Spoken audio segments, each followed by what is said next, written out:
Lucas capítulo 22, la palabra del Señor para todos en este día. Damos gracias a Dios por la casa de mi Padre, porque en una casa de oración podemos reunirnos, hacer grupos bíblicos, estudios bíblicos, meditación bíblica, reflexión en tu palabra, medito de día y de noche. Bueno, vamos a leer Lucas capítulo 22, versículos 31 al 34, en el nombre del Señor Jesucristo. Dice la Biblia: dijo también el Señor: Simón, Simón, he aquí, Satanás os ha pedido para zarandearos como a trigo, pero yo he rogado por ti, que tu fe no falte, y tú, una vez vuelto, confirma a tus hermanos. Él le dijo: Señor, dispuesto estoy a ir contigo, no solo a la cárcel, sino también a la muerte. Y el Señor le dijo: Pedro, te digo que el gallo no cantará hoy antes que tú me niegues 3 veces. O que niegues 3 veces que tú no me conoces, o que tú me conoces. Vuelvo a leer. Y él le dijo: Pedro, te digo que el gallo no cantará hoy antes que tú niegues 3 veces que me conoces. Es así. Padre, te damos gracias por la palabra leída en esta noche, y que el Espíritu Santo nos ministra a nuestra vida, que necesitamos el mensaje, la reflexión, que necesitamos vida, y tu palabra es vida. Gracias por todos los hermanos y también por los amigos a donde llegan nuestros mensajes, porque pueden recibir palabra de vida eterna que transforma, que llena, que libera. Toda la gloria para ti. Digan amén. Amén. Que Dios bendiga a nuestros hermanos, Dios bendiga a los amigos, a los vecinos y a todos los que escuchan la palabra de Dios. En la serie Vida Devocional vamos a predicar bajo el título El principal ataque satánico. El evangelista Lucas escribe aquí algunos detalles que no encuentro en los otros evangelios. No están estos detalles que aparecen aquí en el evangelio de Lucas. Cada uno escribe desde su punto, desde su ángulo, lo que vio, lo que le consta, lo que le contaron, y lo que el Espíritu Santo permite que los escritores sagrados plasmen en el pergamino, lo que hoy conocemos como la Biblia, las sagradas escrituras. En este pasaje que nosotros acabamos de leer, se menciona a Satanás, que no se menciona en los otros evangelios, en esta parte del relato o testimonio bíblico de lo que aconteció aquí con Pedro. En los otros relatos bíblicos no se menciona aquí como al enemigo, al diablo, como el autor, como un autor principal de este episodio. Aquí el Señor Jesús habla del enemigo como autor de la tentación de Pedro. Y el escritor Lucas tiene cuidado en describir o en poner allí sobre la hoja este aviso, este anuncio del Señor. Vamos a dividir este mensaje, estos versículos, en varios puntos. En primer lugar, el aviso que nos hace el Señor. El aviso que nos hace el Señor sobre los planes del diablo. Quiero que piensen en eso. En el versículo 31, la palabra del Señor nos dice: dijo también el Señor: Simón, Simón. Simón, Simón, 2 veces repite su nombre. Tengo algo que decirte, Simón, Simón. La repetición aquí no es por casualidad. Pedro era hábil para hablar, ahora debía ser hábil para escuchar. Muchas personas tenemos habilidad para hablar, pero pocas personas tienen buena habilidad para escuchar en su alma lo que conviene, lo que verdaderamente conviene. ¿Por qué hay tantos torpes dentro y fuera de la iglesia? Porque no escuchan bien, porque sufren de sordera. El mundo está ciego y sordo, pero también hay muchos creyentes que asisten a la iglesia que tienen un problema de sordera espiritual y un problema de miopía, de vista espiritual. No ven bien, no escuchan bien. Y el Señor tiene que tocarlos 2 veces en el pecho, 2 veces en el hombro, 2 veces en la cabeza y decirles: Simón, Simón, tengo una alerta para ti.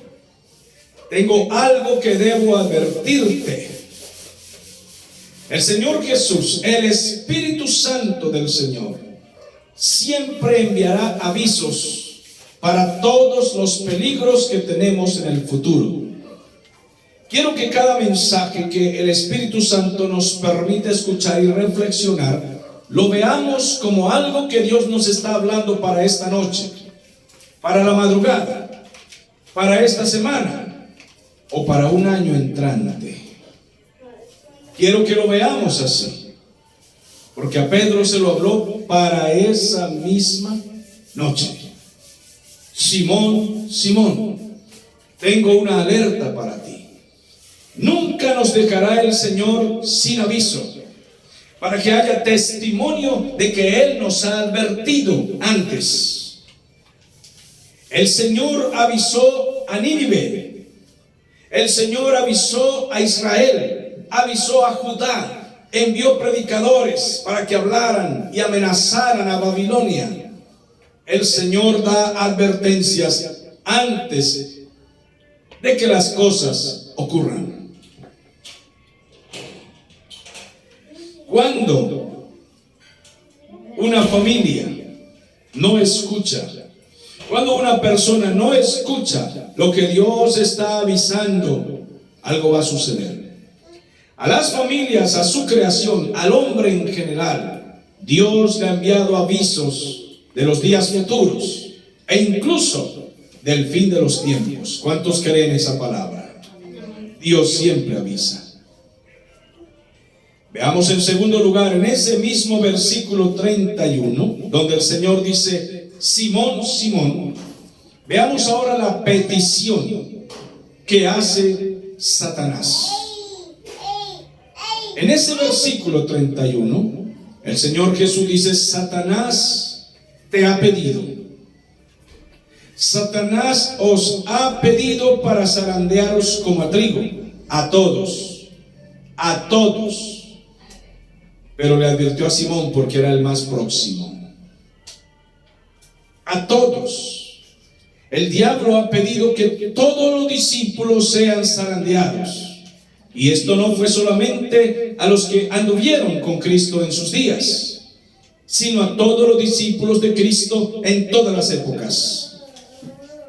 En la Biblia encontramos diversos pasajes bíblicos, diversas oportunidades, diversos eventos en donde los demonios o el diablo hicieron peticiones a Dios como esta. Veamos la Biblia en Job, capítulo 1, por favor, para los que les gusta leer y estudiar. Veamos en Job, en el capítulo 1. Vayan conmigo al versículo 12 y luego al capítulo 2. Dice: dijo Jehová a Satanás: he aquí, todo lo que tienes está en tu mano, solamente no pongas tu mano sobre él. Y salió Satanás de delante de Jehová. Pero en el versículo 11 está la petición. Dice: pero extiende ahora tu mano y toca todo lo que tiene, y verás si no blasfema contra ti en tu misma presencia. Esa fue la petición que hizo el diablo. Tócalo, suéltalo, déjalo que sufra. Vamos a ver en el versículo 5 del capítulo 2 de Job. Dice: pero extiende ahora tu mano y toca su hueso y su carne, y verás si no habla mal de ti o no blasfema contra ti en tu misma presencia. Fue la petición que hizo el diablo a Dios. Asimismo, como acabamos de leer en Lucas capítulo 22 y versículo 31, donde Cristo dice: Satanás os ha pedido para zarandearos. Escuchen, el diablo no tiene ningún poder para tocarnos o para atacarnos, a menos que Dios se lo permita. ¿Se dan cuenta lo maravilloso que es? Es una protección 24 por 30 o 24 por 365. ¿Comprenden ese dicho? 24 horas del día, todo el año. Estamos protegidos. En los celulares llegan mensajitos que dicen: usted está protegido, o su celular está protegido, y la gente se alegra. Es una tontería. En cambio, aquí nos acaba de llegar un mensaje verdadero: usted está protegido. El enemigo no puede hacer nada contra nosotros sino cuando el Señor se lo permite. Y es ahí entonces donde Él puede tocarnos. Y no puede ir más allá de nuestras fuerzas. Solamente puede tentarnos hasta donde nuestras fuerzas resisten. Vamos a 1 Corintios capítulo 10. Dice la Biblia exactamente en el versículo 13 de la siguiente manera: no os ha sobrevenido ninguna tentación que no sea humana, pero fiel es Dios, que no os dejará ser tentados más de lo que podéis resistir, sino que dará también juntamente con la tentación la salida, para que podáis soportar. Cuando nos ahogamos, cuando nos hundimos, cuando sucumbimos, cuando caemos, no es porque Dios no avisó, no es porque Dios no nos haya protegido, es porque hemos decidido, porque hemos buscado el mal, no hemos buscado la vía de escape. Dios nos ha dado la vía de escape, pero hemos tomado la decisión de hacer temporalmente el mal. Y eso le ha pasado a todo creyente. Antes de que una iglesia se divida, antes de que una familia se divida, antes de que un matrimonio se acabe, antes de que un cristiano termine descarriado, antes de que un cristiano se destruya, antes de que un ministerio se acabe o se apague, antes de que una iglesia se apague y se cierre, viene un aviso de parte de Dios. Y no uno. Dios avisa con tiempo. Y Él dice lo que va a suceder y hace la advertencia y da promesas. Los creyentes deben obedecer a las advertencias para que puedan cumplirse las promesas. No pasa nada a ningún creyente por accidente, porque si no le pasa a los pecadores por accidente, sin que Dios avise y envíe a sus predicadores y profetas, no pasará a sus hijos nada sin que Dios lo haya avisado. ¿Cuántos van copiando hasta ahí? En tercer lugar, tenemos la gran fortuna de tener a un intercesor maravilloso. Versículo 32 de Lucas 22. Se llama Jesucristo. Dice la Biblia, el Señor Jesús dijo: pero yo he rogado por ti. ¿Qué les parece? ¿Quién rogó? Cristo. Yo he rogado por ti. Habrá momentos en que los creyentes se portarán como cobardes, como infieles, como traidores, incluso como insensatos. Qué tristeza, pero es así. Pero aún así, en ese comportamiento, los verdaderos creyentes tienen una promesa, aunque cometan esas torpezas por humanos descuidados. Pero los verdaderos creyentes tienen la promesa de Dios. Primera epístola de Pedro, capítulo 1 y versículo 5.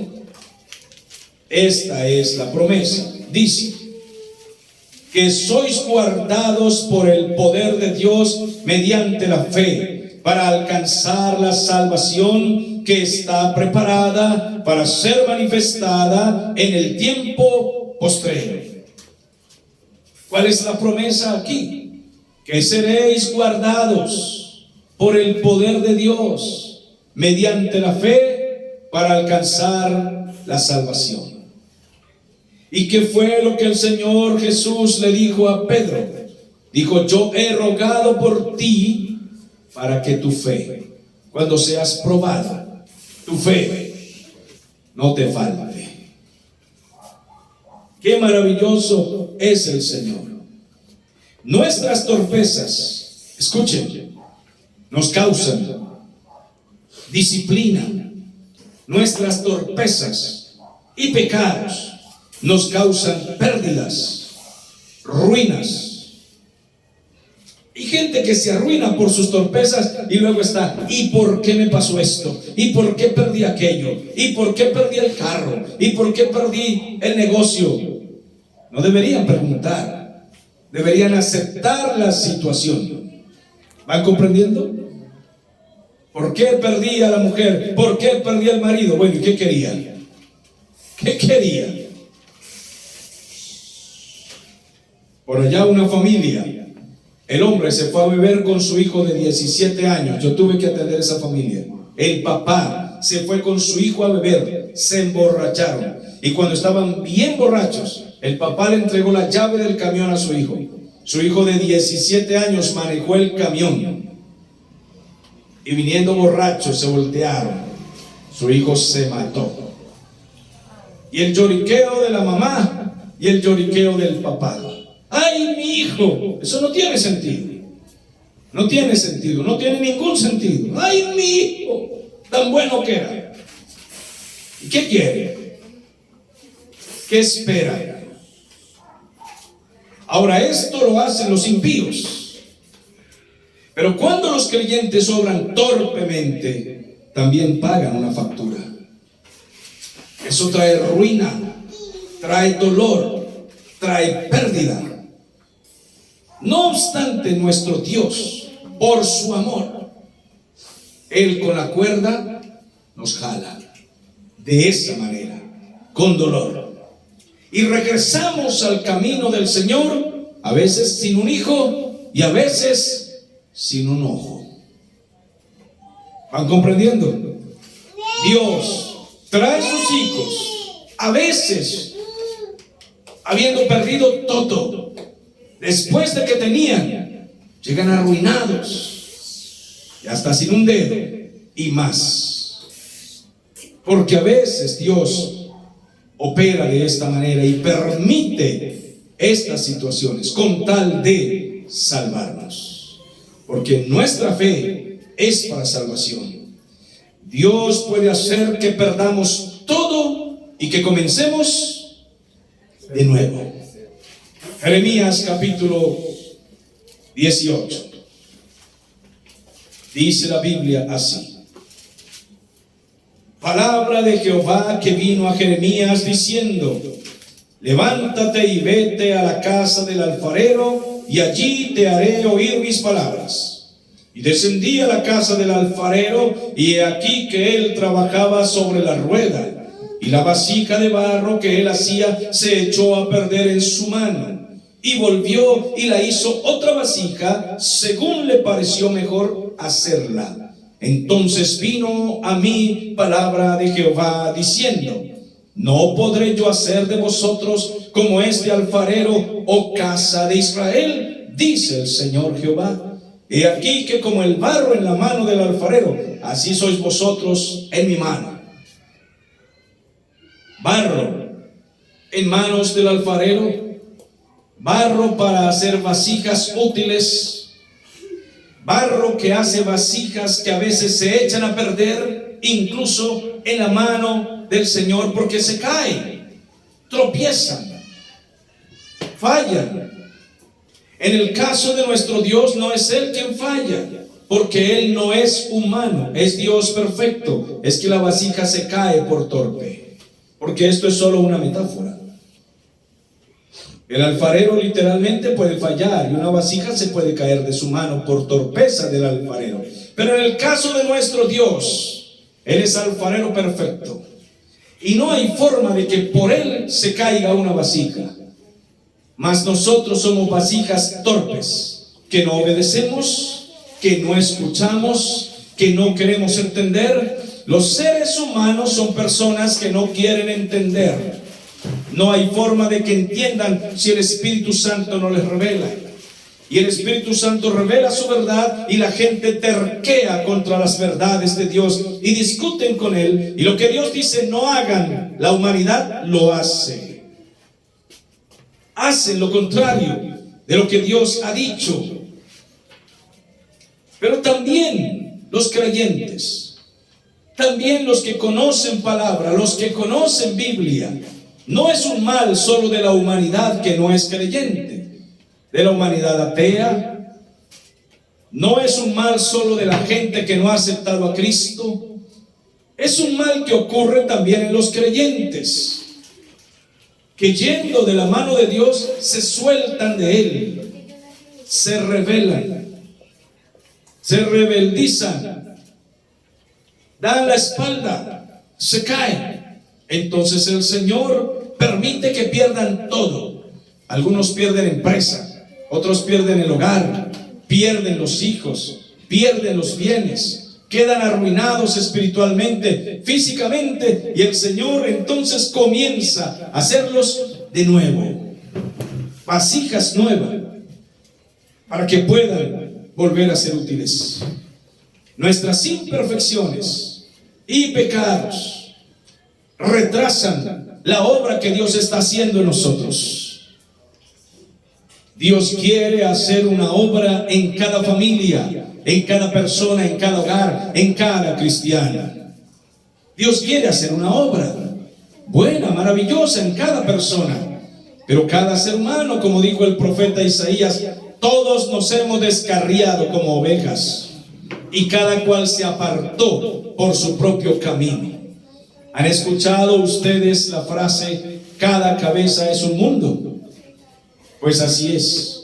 Cada quien vive su propia película, cada quien vive su propia escena, cada quien es protagonista de su vida egoísta y vanidosa, y esto le ha traído problemas a cada persona y a cada familia. Nos rompemos, pero Dios es paciente, Dios tiene paciencia y comienza de nuevo. Qué bueno es Dios. Él comienza de nuevo. Se rompe un hogar y Dios vuelve a hacerlo con paciencia. En lugar del Señor echarlo a la basura, vuelve el Señor y otra vez lo hace. Se acaba un ministerio y el Señor lo reconstruye. Se descarría un cristiano y el Señor vuelve y comienza con paciencia. Solo Dios puede ser Dios, porque solo Él tiene ese amor y esa paciencia. Ninguno de nosotros serviría para ser Dios, porque somos impacientes. Si Dios le dijera a alguno de nosotros, súbase al trono y dirija al mundo media hora, acabamos el mundo, porque no tenemos paciencia.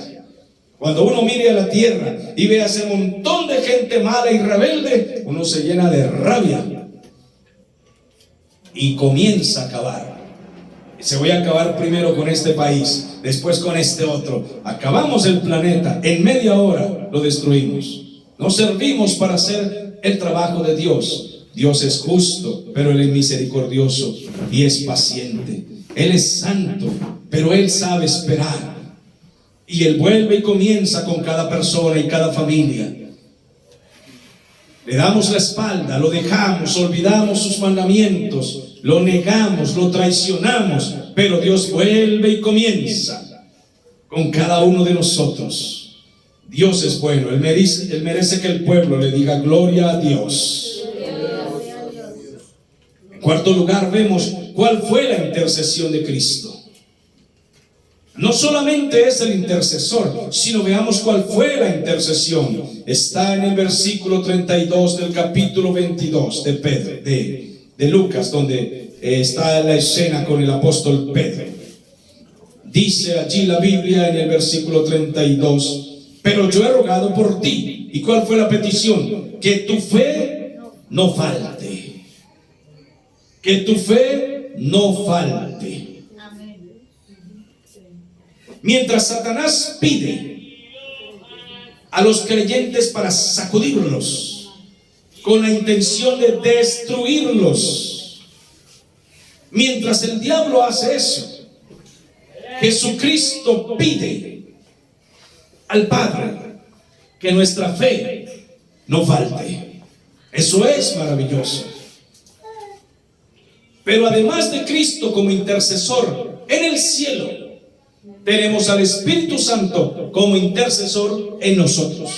¿Qué les parece a ustedes? Doble porción, doble persona. Un intercesor en el cielo delante del Padre, su Hijo amado Jesucristo, y un intercesor en nosotros, el Espíritu Santo, que Romanos 8:26 dice que Él intercede por nosotros con gemidos indecibles y que nos ayuda en nuestra debilidad. ¿Acaso hemos de orar como conviene? No lo sabemos. Pero el Espíritu intercede por nosotros con gemidos indecibles y nos ayuda en nuestra debilidad. El principal ataque de Satanás, que es el mensaje de hoy, es debilitar nuestra fe. Pero él tiene una artimaña, tiene una estrategia para conseguir ese fin. Él busca interrumpir, dañar algo que es principal en el hombre. Desde el huerto del Edén lo intentó y lo logró, y lo sigue logrando. Espero que vayan copiando. Él tiene un plan: es destruir algo que Dios ha querido establecer con el hombre, que es su creación principal: comunión. Dios ha buscado la comunión, que el hombre tenga devoción por su creador, por su Padre. Pero los seres humanos se convirtieron en una plaga.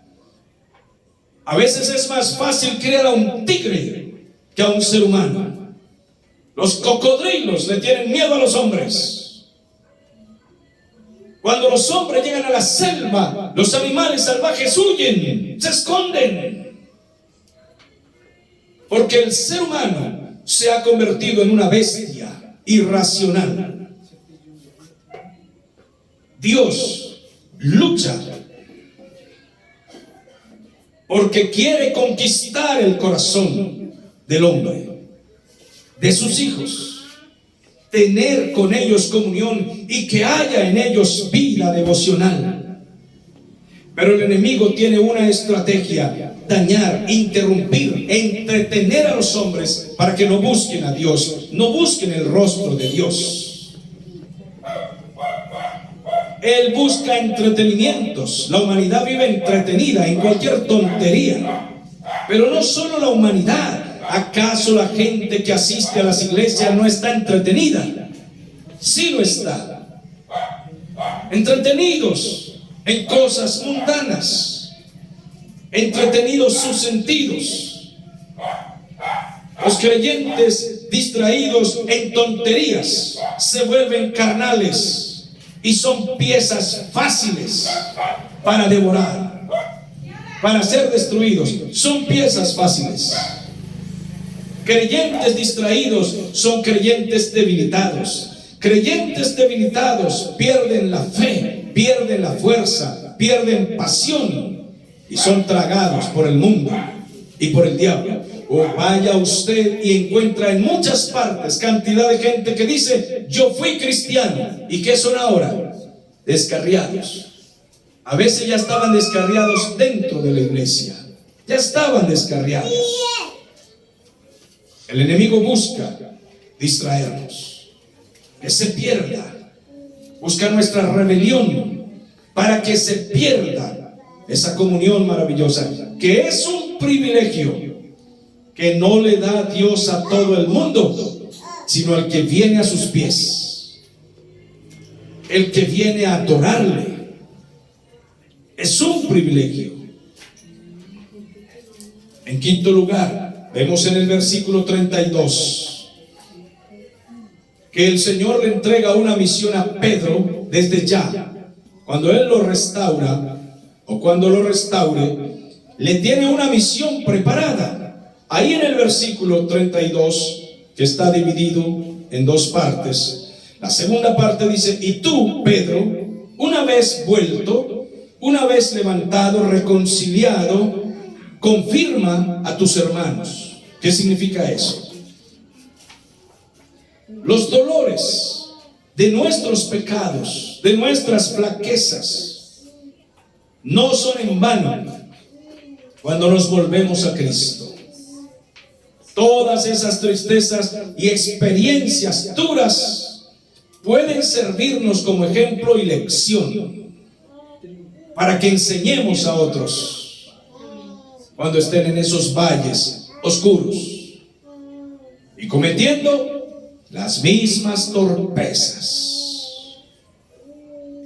Romanos 8:28 dice: y sabemos que a los que aman a Dios, no a todo el mundo, es a los que aman a Dios, todas las cosas y no algunas cosas, todas las cosas, incluyendo las que nos parecen malas, les ayudan para bien.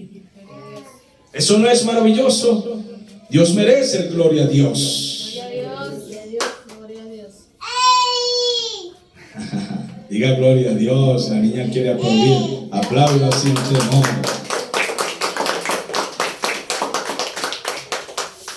Regresar de las ruinas, regresar de los fracasos, no será nunca fácil. Es mejor no ir allá.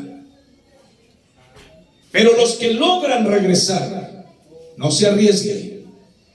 Pero los que logran regresar, ellos pueden, si vienen dóciles al Señor, ellos pueden confirmar a los hermanos de cuál es la voluntad de Dios y pueden hacer que otros se reconcilien. Pueden fortalecerlos, pueden ayudarlos, porque Dios puede hacer que su palabra brille otra vez en nosotros. Que vuelva a brillar el testimonio, el ministerio, el poder, la unción, vuelve a brillar, solo que no se arriesgue a salirse del camino. Algunos se han arriesgado y no han regresado. ¿Van comprendiendo eso? Cristo le dijo a Pedro: cuando seas restaurado, cuando vuelvas, confirma a tus hermanos, ayúdales, anímalos, aconséjalos, apaciéntalos, esfuérzalos. Dios tiene una misión para los que se vuelven a Él. La misión que tenemos todos los creyentes que deseamos, con luchas y dificultad, poder lograr ser fieles. ¿Cuál es la misión? Ayudar a otros, confirmar a nuestros hermanos, ser útiles en la obra del Señor, no inútiles, no mudos. Ahora veamos las promesas de los cristianos que están distraídos. Los cristianos distraídos se vuelven carnales. Y en el versículo 33 encuentro una promesa de un distraído que está carnal. Dice: Pedro dijo: Señor, dispuesto estoy a ir contigo no solo a la cárcel, sino también a la muerte. Esta es la promesa de un creyente que está distraído, que no está velando, pero rápidamente habla. ¿Es mejor actuar o hablar? ¿Es mejor hacer o prometer? Así es. Mi Señor sabía, porque Él sabe todas las cosas, que Pedro no estaba en condiciones espirituales de hacer promesas. El Señor lo había observado. Había visto a Pedro ocupado. Lo vio jugando demasiados videos. Lo vio entretenido en demasiadas películas.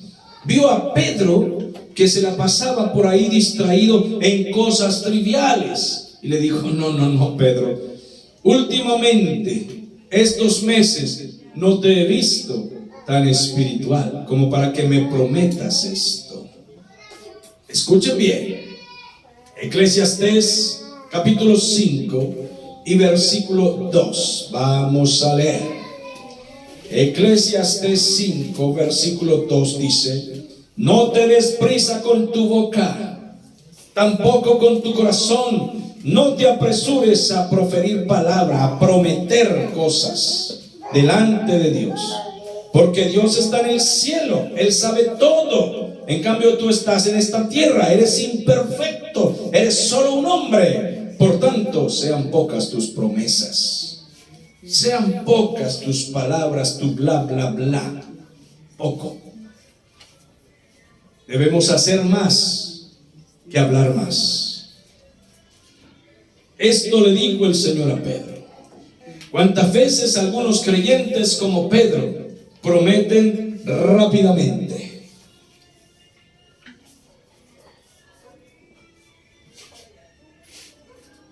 Yo soy capaz, dicen, de morir por Cristo. Qué rápido se dice eso, ¿no?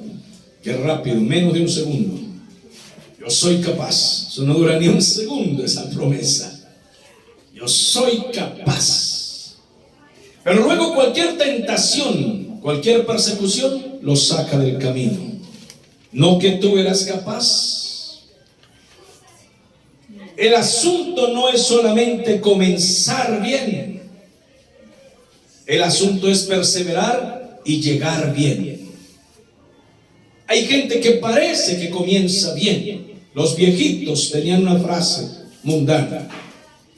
Decían ellos: se comienza con bríos, se termina con escalofríos. No lo busquen Matías porque no está. Es una frase coloquial por ahí del mundo, pero suele cumplirse en aquellos que prometen mucho.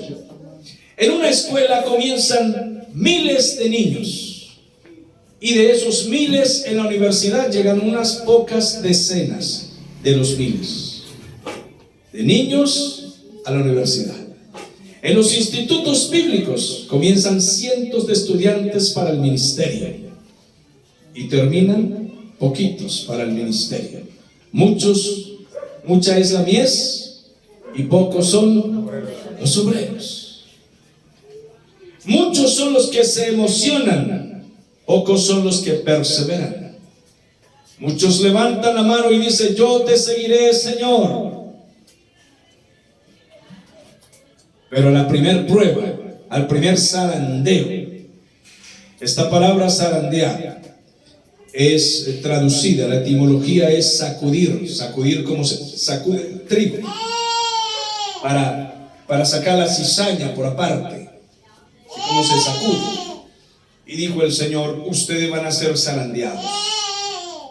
Y le dijo a Pedro: Simón, Simón, te estoy avisando que el diablo pidió a todo este grupo para zarandearlo, pero a él en especial le dijo: y yo he orado para que tu fe.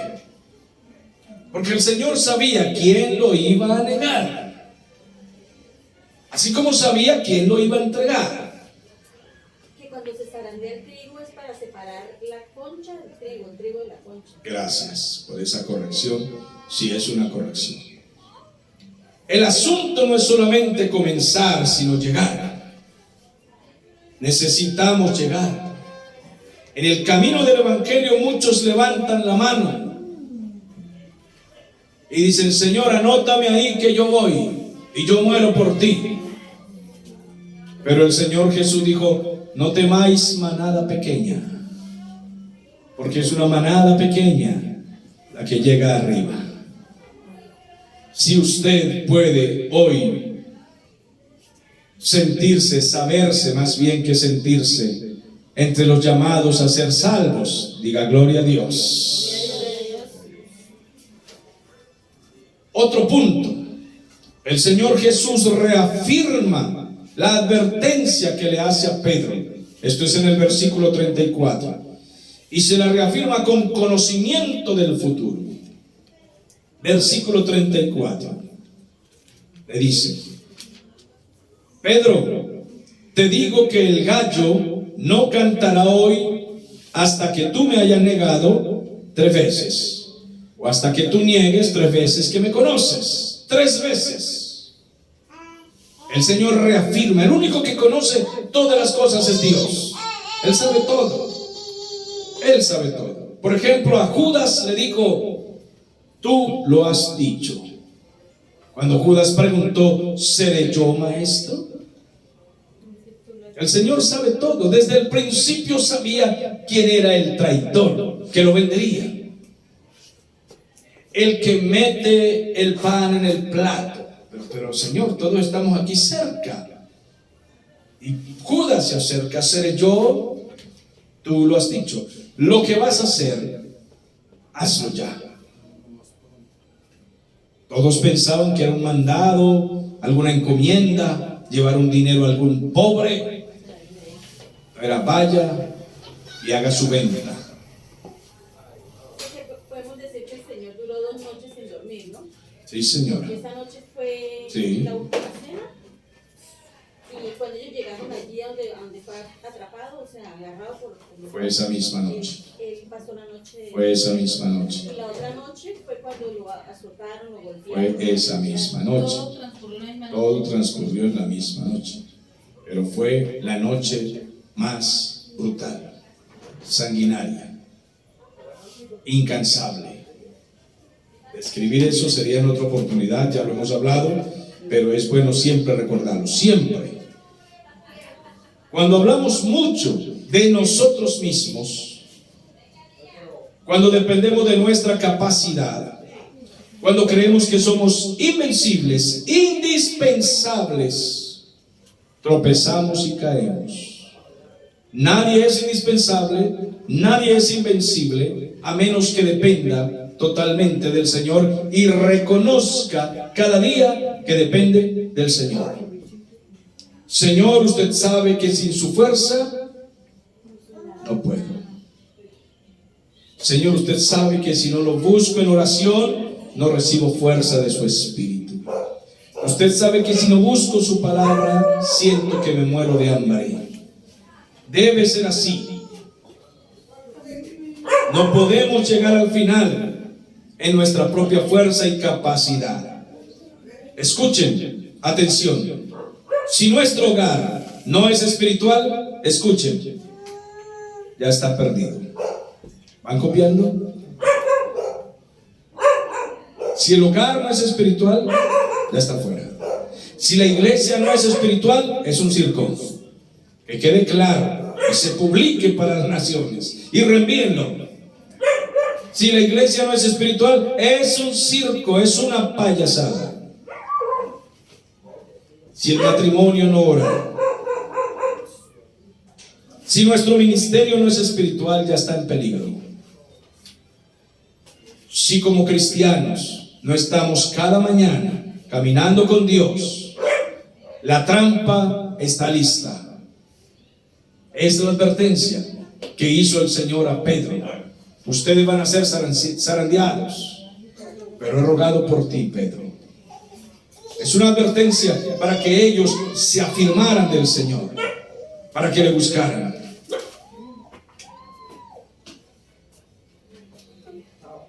El principal ataque de Satanás, que es debilitar nuestra fe, comienza por debilitar nuestra devoción, nuestra comunión, por distraernos,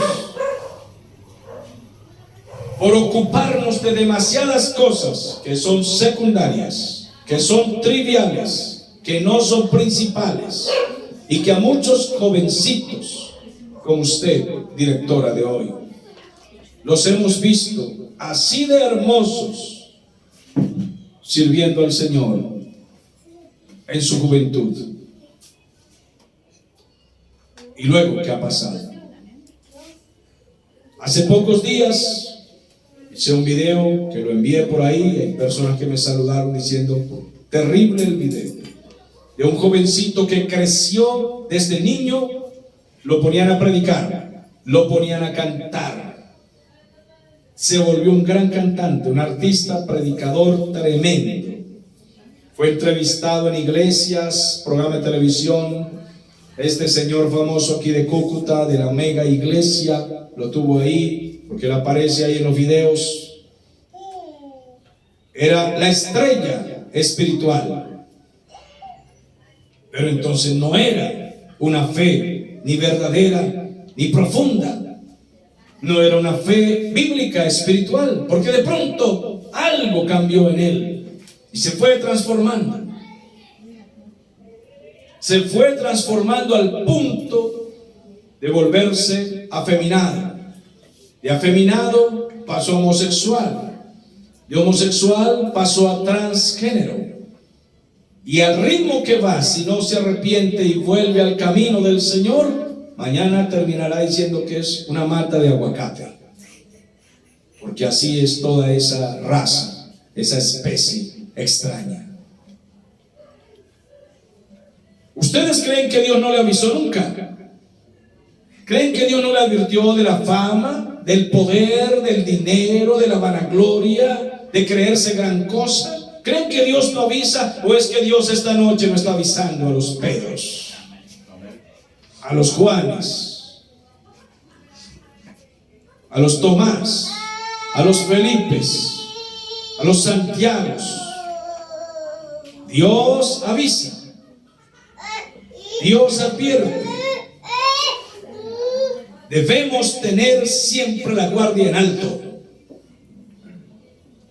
velar todo el tiempo. Una señora me escribió hoy desde el estado Barinas y dijo en el día: estoy vigilando. Yo le respondí para probar su seguridad: ¿usted vigila de día? Y ella respondió: claro que sí, hay que vigilar todo el tiempo. Le dije: eso es correcto.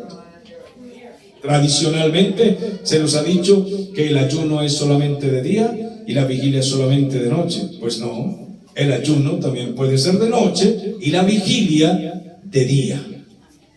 Ella dijo: estoy vigilando, porque no estaba ayunando, sino vigilando, que estaba metida en oración, en lectura, pero no ayunando, sino solamente orando y estudiando. Eso se llama vigilia.